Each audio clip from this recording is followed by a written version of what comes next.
Hi yogis, how are you today? I just started going live. We'll see who joins us. I want to remind you, I'm thinking about it, to click the follow button so that you get notified when I go live. Um, so this is our 22nd call. And tonight's topic is actually something I've wanted to do for a really long time. So I'm really excited to talk about it. I'll be interested to see the reactions. Actually loaded up like a ton of stuff on social media so that you'll have some posts this week about this. I could like post stuff about this for like months. So anyway, so tonight's topic is about this optical illusion and what it can teach us about this yoga concept of Maya. In this call, I'm going to first talk about what the field of cognitive studies is, and then I'm going to share this really simple optical illusion called the Mueller-Lyer illusion, and I put a post about that in the group earlier today. So if you want to learn more about this optical illusion, you can read that little short article about it. And then I'll connect this information to the yoga concept of Maya. Finally, I like to give you some things to do to apply the ideas that I bring up in my calls in your own life and practice. So I'll be sharing some ideas for how you can explore the concepts that I'm talking about.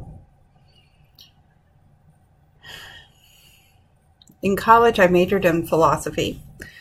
Most of the work that I did was in the area of cognitive studies, which is a field of study very closely related to artificial intelligence research.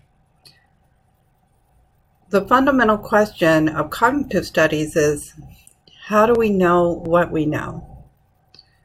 In other words, how do our minds work at a conceptual level? Not at a neurological level, not at the medical level, but how does cognition actually work? How do we take all the light that's coming into our eyes and turn it into vision? How do we take the sensation of something touching our skin and turn it into a perception of space? How do we turn sounds into words?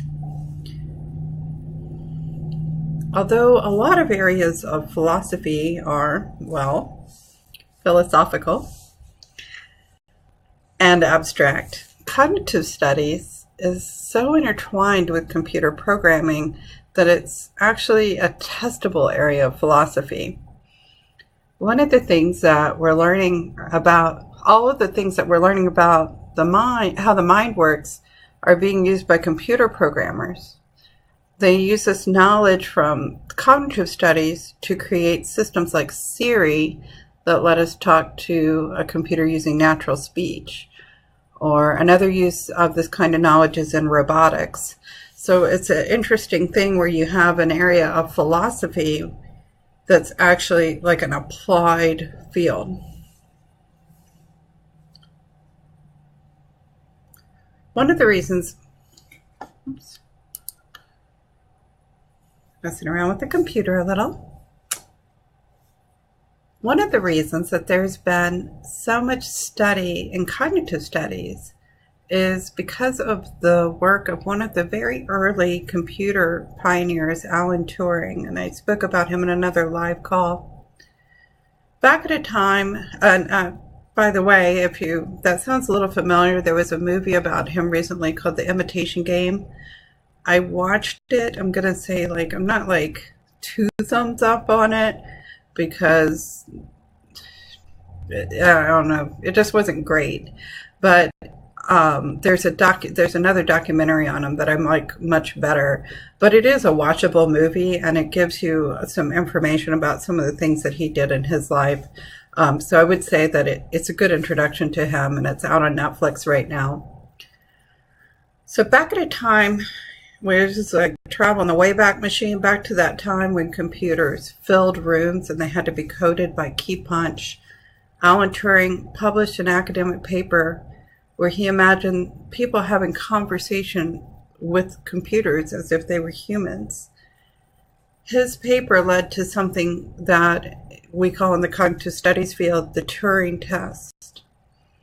The Turing test is where somebody's having a conversation, and it could be either with a human being or with a computer. They don't know which one. And if they're talking to a computer, the computer can imitate a person so well that the human can't tell that they aren't talking to another human. The computer has fooled them into thinking that they're a human being. They actually do the Turing test every year. So he conceived it as like a thought experiment. But this actually is like I said, the field of cognitive studies is an applied field. So they actually do this as a real test. Usually they have sort of geeky celebrities as the people who are the people that are trying to be fooled. And they put these people at computers on an instant messaging system. Now, that instant messaging system could be actually a chat bot, or it could be a human being. And then that panelist, they try to determine, am I talking to a person or am I talking to a chat bot? They've had several times where they actually thought they were talking to a computer, and it turned out they were talking to a human being. Like one time there was a person who was an expert in Shakespeare, and they really thought like this person was a computer. So in 2014, there was an announcement that one of the chatbots passed the Turing test. However, there's like a big asterisk on the victory. The chatbot was mimicking a 13-year-old Ukrainian boy, and I have an article coming about that in the Facebook group, so you can read about it. So though it did mimic human intelligence in a way that fooled the judges, it kind of changed the parameters of the test. I promise this is going somewhere. Alan Turing, so we're getting really, really close to the point where computer systems can artfully mimic human intelligence at this point. Alan Turing worked long before computers had the complexity to do the things that they do today. However, because he had this idea that a computer could actually imitate human intelligence, that inspired computer programmers from the very earliest days of computing to try to figure out how to make computers that can really think like human beings. As programmers, it was like, so this was like always a part of computer programming because of his ideas about it. As programmers started trying to make Turing's vision of human smart computers a reality, one of the big stumbling blocks to doing this was, we don't actually know how the human mind works in a way that could be described to a computer in programming language. That is, we can't break down all the steps of thinking into logical sequential steps. Imagine trying to break down what happens in your mind when you're learning a new language. Now, you know the steps that people take to teach it, but in your mind, how do you go from not even being able to pronounce the words in a language to the point where you can think in it? And could you break that down step by step? You know, the internal thing that's happening in your mind as you're learning a language. Well, that's the kind of thing that people in cognitive studies are trying to do. Part of the problem in the old days was the computers weren't powerful enough, but the other part of the problem was we just don't know what minds actually do when they think. Sure, we know about neurons firing, We know about chemical pathways to cells, but we don't really know how consciousness works. Some of the work in cognitive studies has to do with the field of vision. We have this illusion that when we walk around in the world, and that our eyes are like a window onto the world out there, or that the world is projected into our eyes onto like a movie screen in our brains. We think that the world out there is like a one-to-one replica of the world as we perceive it here in our minds. So the sky is blue, the ground is brown, the grass is green, the table has a table shape.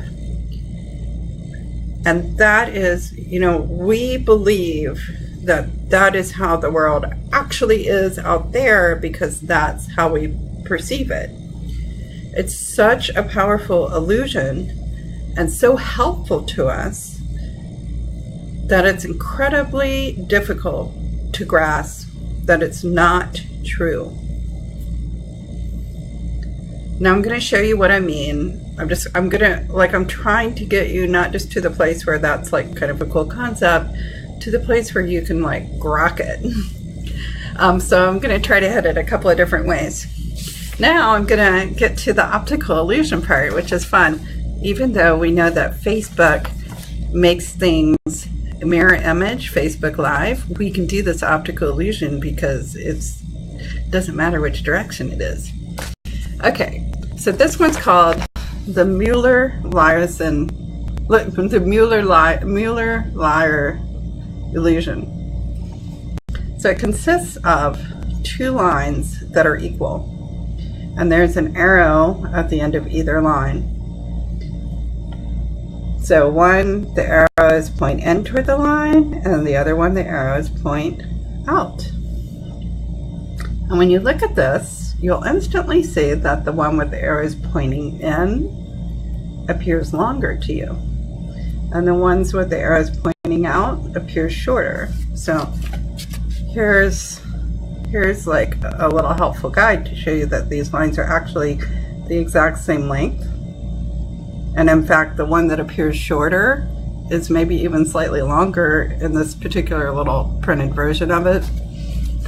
So like this one and this one, they're the same length. But this one, it looks longer. Okay. So the reason that we perceive this optical illusion has to do with depth perception. And there's more about this in that little article that I posted earlier today. So if you were to imagine these as like corner, let's look at these like this. Like imagine you walk in a room and it has a wall, and this is the corner. This would be a corner that's going away from you. And this would be a corner that's like jutting out toward you. So what your mind does, the reason that this one looks longer is that your mind kind of cheats the images. And what it does is it makes this one kind of in your mind go a little longer because that's how you know it's further away. And you know that this one is closer to you because it's a little shorter. It's just a really useful little thing that your mind does to help you like move around in space. Now, the important thing about this optical illusion isn't that it's about depth perception. To me, that is not the important thing about it. The important thing about this optical illusion is you can't not see it. Like, I just took the lid off this thing. I told you the whole trick. I'm like the magician, and it's like I said, like, here's the bunny, and here's where I put it, and here's the hat, and here's what I do to distract you, and and then this is where I take the bunny out of the hat, and it looks like I took it out of the hat. Like, I told you everything, and you still can't see these lines as equal.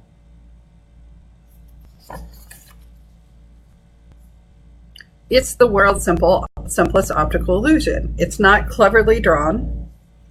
It's just two lines of equal length. They're equal length with arrows drawn on the end.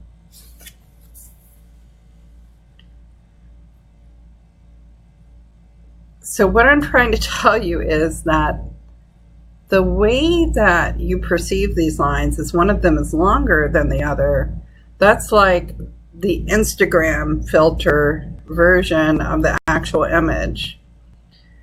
If you could somehow see this image as it actually is, both of the lines would appear equal.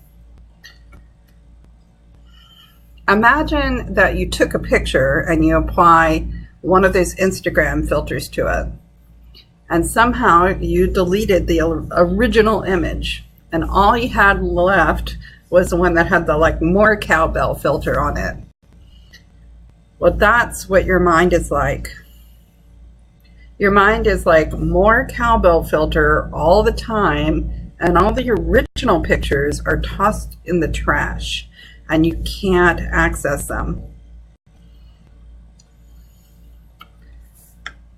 So I'm going to try to explain this a different way because it's very difficult to really take this to heart, because this illusion that the reality of the world out there is the same as how we perceive the world is so strong for us that it's just very, very difficult to really believe it.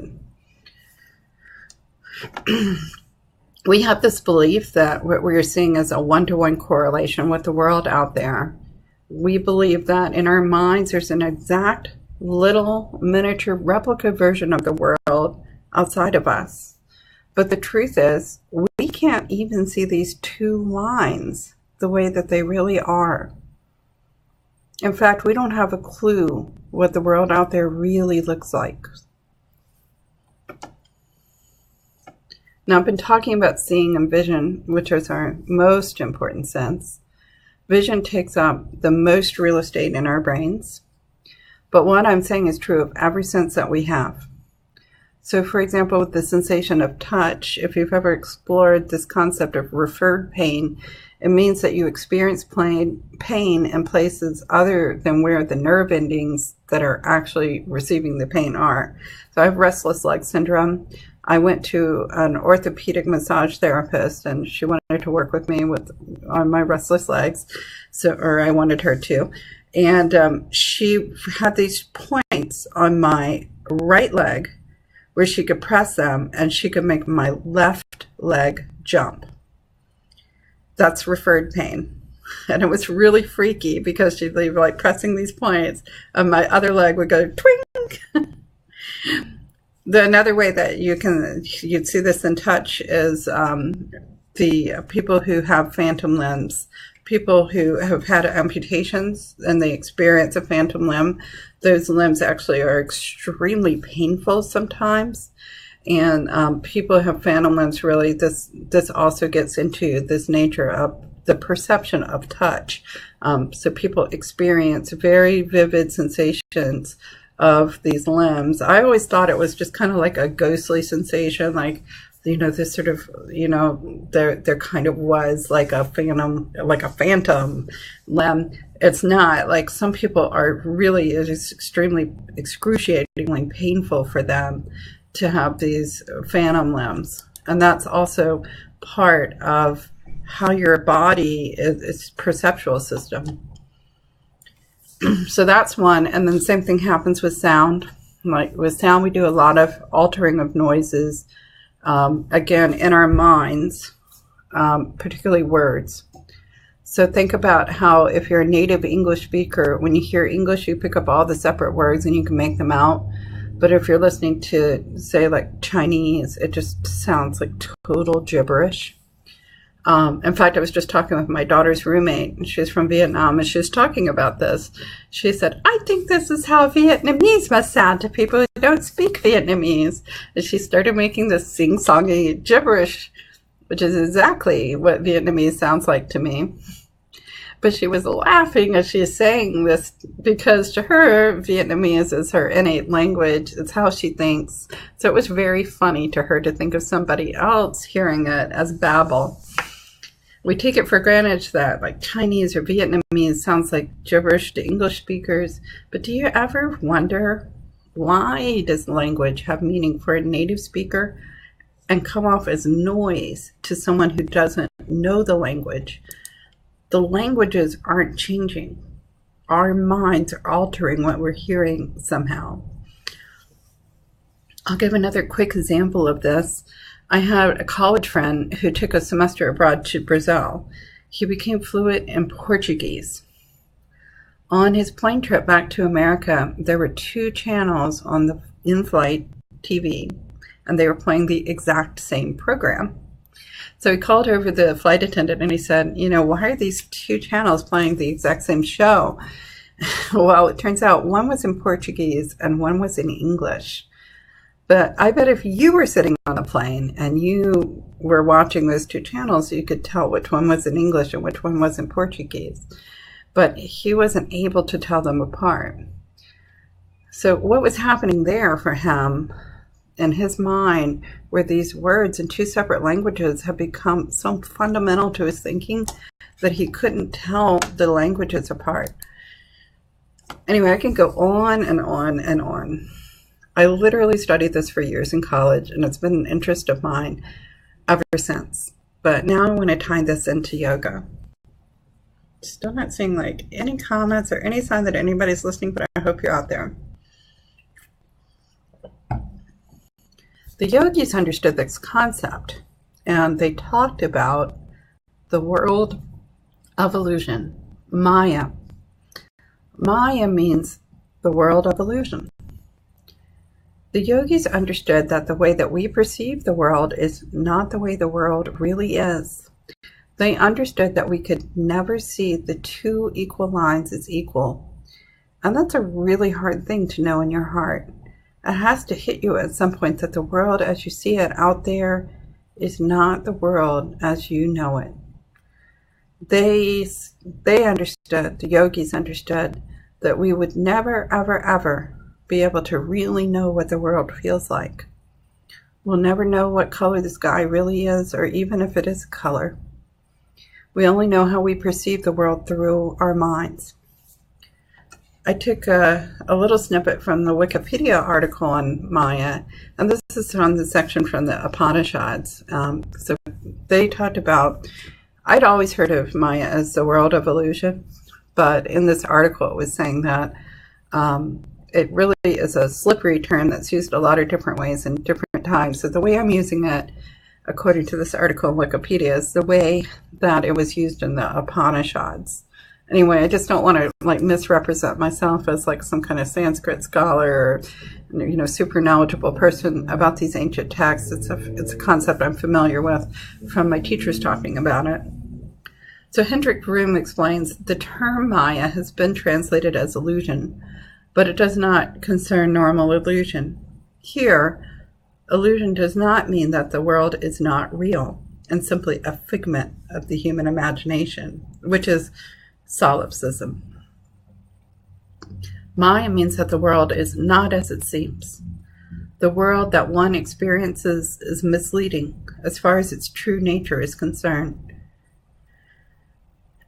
Lynn Fulston states, the world is both real and unreal because it exists but is not what it appears to be. And according to Wendy Doniger, to say that the universe is an illusion, Maya, is not to say that it is unreal. It is to say instead that it is not what it seems to be, that it is constantly being made. Maya not only deceives people about the things that they know, more basically it limits their knowledge. So I think that's really like an important element that it's adding in, that our minds have this deceptive quality.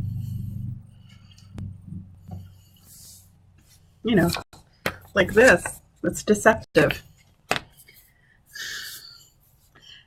So now I'm going to give you some practice to try out the concepts that I presented in the live call. Today's practice is from Tibetan Dream Yoga. The practice is to start noticing things in your ordinary waking life that are dreamlike. A good example of this type of thing is the famous scene from the movie American Beauty, where there's a paper bag floating along. In that scene, the paper bag has this magical, dreamlike quality to it. So I want you to start noticing tomorrow when you're out and you're looking around. See if there's something that really has a surreal quality to it. I'm going to spoiler alert this one for you because I've done it and I try to remind myself to do it. But the funny thing is that life doesn't really make that much sense. The funny thing is that you've been filtering out all the crazy stuff all along in order to make your world make sense. Your mind likes to create stories and you just tune out the stuff that is a little nutty. It turns out your daily life has a lot of surreal qualities, but you just don't pay attention to it. The real value of coming to an understanding that the world out there is not at all the way you see it, touch it, taste it, hear it in your mind is that you start to understand that there are certain aspects of your perception that you do have control over that you might not think you do. So while you'll never see these two lines as being equal, you can start to change your perception of other people by practicing yoga and meditation. Like, for example, if you were to practice metta meditation on a regular basis, you might start to see and experience other people with more compassion all the time. I live on Long Island, and I have a friend who moved here from the South, and he hates New Yorkers. He thinks all the people here are terrible. And I think all the people in New York are just people. But he's got this filter in his mind where people from New York go through the filter and they turn into monsters. And you have access to that filter. You'll never see these two lines as being equal, but you can change how you see New Yorkers. A lot of beginning yogis will not attempt certain postures that scare them. In their minds, they think, I can't do a headstand. I can't do it. And because they have the belief that they can't, that becomes the truth. There's a filter that they're seeing the world through. You can change that out for another filter. So I have a rule in my class where we never say never. I always say, oh, hey, finally seeing somebody pop in. It's Ashanti. Hello. Thanks. I saw your super fun pose today. So we have this rule that we never say never. The rule is that we say, I can't do it yet. I can't do a handstand yet. I cannot do the splits yet. If you can use different language to install new filters in your mind. Most people find that once they mentally shift that idea in their head of whether something is possible or not, then suddenly the impossible becomes approachable. Start questioning the fundamentals of how you think. I've talked a lot in this group about how I'm starting up a business, and what I learned in the process is that I had these huge blocks around business. It's been a surprisingly spiritual path to start up. I was shocked to learn that all these little filters that I had in my mind about business and money, I really would say things, not just to myself, but to my friends like, I don't know how to make money.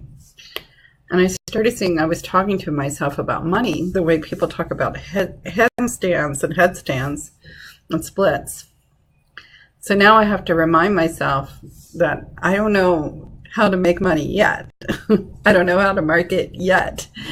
But suddenly when I say it that way, these magical seeming business skills, they become things that I can learn if I find the right teacher and if I stick with it.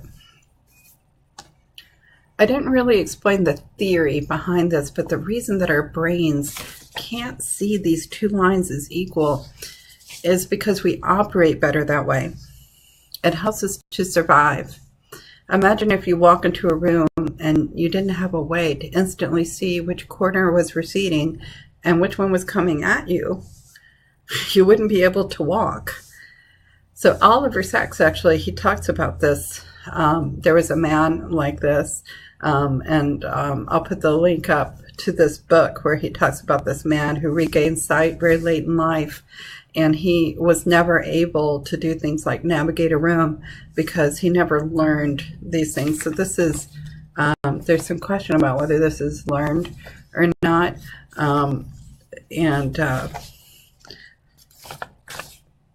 but there's definitely a lot of these sort of fundamental things like this are probably learned very early in life. And anyway, it's an interesting book to read, like all of his stuff. So on the other hand, some of these learned patterns, these habits that shape our world, some of them are super valuable and some of them prevent you from operating well. Yogis historically have done these amazing physical feats. I put a picture today in the group of some, this is a picture, it was from the Smithsonian exhibit on yoga and history. And they show, the first one shows this yogi like standing in the middle of all this fire.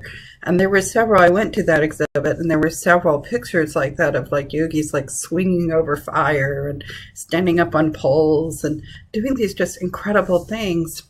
They were showing that the impossible can be done. You can stop your heartbeat at will.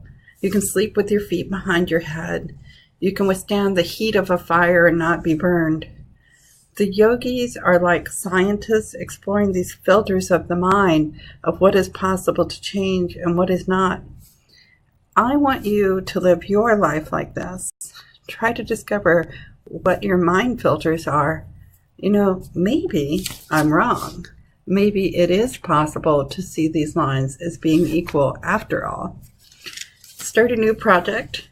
Start changing all of your filters to more cowbell. And that's the end of my call. I'll finish it up. I'm not sure if there's comments coming and I'm just not seeing them because of the Facebook beta, but we'll see. Bye.